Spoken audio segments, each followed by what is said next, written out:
We were sitting in Ouagadougou, the capital of Burkina Faso, during this trip, when we got the first information of what the South African media was saying about our trip, which was of great symbolic value. I mean, something like that had never happened before.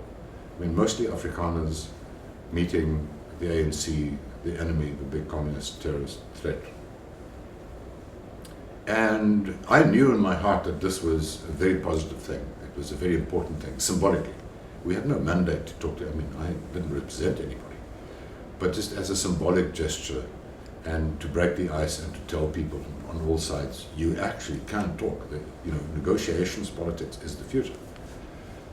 And I sat there and looked at what the newspapers were saying, and it was an absolute shock.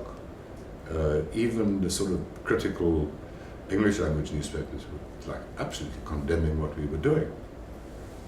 And I was sitting there, and I remember clearly next to the swimming pool with Preez, who was like an old anti-apartheid figure here, and Breitenbach, who's a poet and anti-apartheid figure, quite some important symbolic figure, and Van Robert. And I said, what the hell is this? I mean, what do we do? How do we fix this?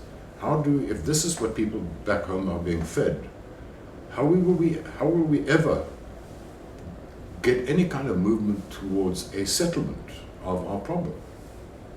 And then Preez challenged me. He said, well, you're a journalist. This is the way you feel. If you're not a bullshit, then you will go back home and start a newspaper that will reflect the new reality. And you will do it in Afrikaans, because if it's in English, it doesn't have an effect. People, Afrikaans, white Afrikaans people, would reject a message that doesn't come in their own language. And that's, I don't know if it's unique to Afrikaners, but if you, or at least at that point, you had to speak to them in their own language. Otherwise, you can just write you off, because that's what we expect. I suppose it's a bit of a hangover of the Anglo-Boer War and what happened after. And that's what I did. I came back and had a few colleagues, 4 of them, brave enough to do this thing. And we launched a newspaper in 1987 called Vrye Weekblad, which means a free and independent weekly, which was the first anti-apartheid Afrikaans publication in this country, and took quite a radical position. And we would, there were a lot of sort of liberal Afrikaners who still now said we were mad to do it, because what you really needed to do was to sugarcoat the problem, gently start telling people, apartheid is not such a nice idea, and gently. And I said, well, it's either you tell them exactly what is going on. It's too late for that kind of soft treatment. It's too late for sugarcoating the pills. And, well, maybe it was a mistake or not, I don't think so. But we came full on. Our first headline, our first front page lead was on Nelson Mandela, saying, here's this man. And we had an illegal drawing of him, a painting of him as our front cover, saying we should pin our hopes on the release of this man, because he has the capacity, the charisma, the experience, and the credibility all around to help break this logjam.